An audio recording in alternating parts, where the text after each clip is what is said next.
Hello viewers, আসসালামু আলাইকুম। Learn with Khan YouTube channel পক্ষ থেকে সবাইকে স্বাগত। কেমন আছেন আপনারা? আশা করি ভালো আছেন। আজকের ভিডিওতে আমরা শিখব সাব রেজিস্ট্রি অফিসে দলিল সম্পাদনের পরে একজন দলিল গ্রহীতা কি পায় রেজিস্ট্রি অফিস থেকে। দলিল সম্পাদনের পরে দলিল গ্রহীতাকে দলিল উত্তোলন রসিদ প্রদান করা হয়। এটিকে 52(1) খ ধারার রসিদ বলা হয়। এই রসিদ দিয়ে মূল দলিল উত্তোলন করা হয়। প্রতিটি রেজিস্ট্রি অফিসে দলিল সম্পাদনের নির্ধারিত সময় পরবর্তীতে উক্ত দলিলের সকল তথ্য একটি নির্দিষ্ট ভলিউম বা বারাম বইতে নকল নবিশ কর্তৃক লিপিবদ্ধ করা হয় এবং এই বালাম লিপিবদ্ধ করার পরবর্তীতে মূল দলিল গ্রহীতাকে রেজিস্ট্রি অফিস থেকে ডেলিভারি প্রদান করা হয়। তো দলিল ডেলিভারি নেওয়ার জন্য বা দলিল উত্তোলন করার জন্য যে রসিদ ব্যবহৃত হয় সেটি কি বলা হয়? দলিল উত্তোলন রসিদ বা 52(1) খ ধারা অনুসারে দলিল উত্তোলন রসিদ। আপনার এই রসিদটি মূল দলিল হিসেবে ব্যবহৃত হবে।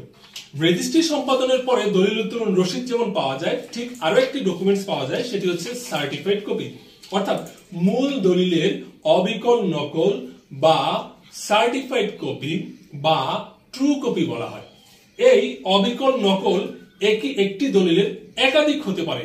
এটি যে কোনো ব্যক্তি রেজিস্ট্রি অফিস থেকে উত্তোলন করতে পারে।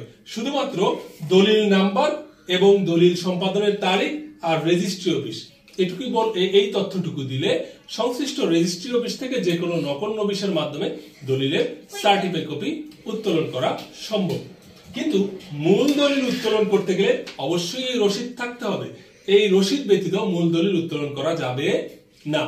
আসুন দলিল উত্তোলন রসিদ সম্পর্কে কিছু তথ্য দিই আপনাদেরকে। একটি রসিদে প্রথমে যে নাম্বারটি থাকে এটিকে বলা হয় ক্রমিক নাম্বার। দ্বিতীয় যে নাম্বারটি আছে এটিকে বলা হয় দলিল নাম্বার। ক্রমিক নাম্বার এবং দলিল নাম্বার সমান হতে পারে। ক্রমিক নাম্বারের চেয়ে দলিল নাম্বার কম হবে কিংবা সমান হবে। দলিল নাম্বার কখনোই ক্রমিক নাম্বারের চেয়ে বেশি হবে না। আমি আবার বলছি, দলিল নাম্বার কখনোই ক্রমিক নাম্বারের চেয়ে বেশি হবে না। দলিল রসিদে সংশ্লিষ্ট সাব রেজিস্ট্রি অফিসের সিল মোহর থাকে। যেমন এটি সাব রেজিস্ট্রার মোহর, মিরপুর, ঢাকা, অর্থাৎ মিরপুর সাব রেজিস্ট্রি অফিসে রেজিস্ট্রিকৃত একটি দলিলের রসিদ। দলিল রেজিস্ট্রেশনের তারিখ থাকবে, সাব রেজিস্ট্রার মহোদয়ের স্বাক্ষর থাকবে এবং দলিলের রসিদের বইয়ের একটি সিরিয়াল নাম্বার থাকবে। এই দলিল উত্তোলন রসিদে আরো কিছু তথ্য আছে। সেটি হচ্ছে এটি কোন প্রকারের দলিল সেটি উল্লেখ থাকবে। হতে পারে সাবকবলা দলিল, হতে পারে হেবা দলিল, হতে পারে অবমুক্ত দলিল, হতে পারে হস্তান্তর দলিল, হতে পারে চুক্তিপত্র দলিল। বিভিন্ন ধরনের দলিল সম্পাদিত হয় একটি সাব রেজিস্ট্রি অফিসে। এইখানে থাকবে দলিলের ধরন, তার উপরে থাকবে গ্রহীতার তথ্য এবং দাতার তথ্য, অর্থাৎ দলিলের দাতার নাম, দলিলের গ্রহীতার নাম, দলিলের ধরন, দলিল সম্পাদনের তারিখ, দলিলের নাম্বার, ক্রমিক নাম্বার, সাব রেজিস্ট্রি অফিসের সিলমোহর, সাব রেজিস্ট্রারের স্বাক্ষর। এই সবকিছু থাকবে দলিল উত্তোলন রসিদে। আরেকটা জিনিস খেয়াল করতে হবে, দলিল দাতা যিনি তার স্বাক্ষর দলিল উত্তোলন রসিদের ঠিক পিছনের অংশে থাকতে হবে।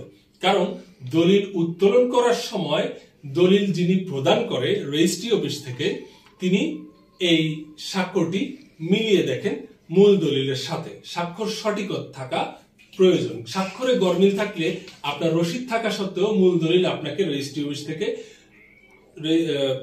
অফিস থেকে উত্তোলনে আপনাকে বেগ পেতে হতে পারে কিংবা উত্তোলন নাও করা যেতে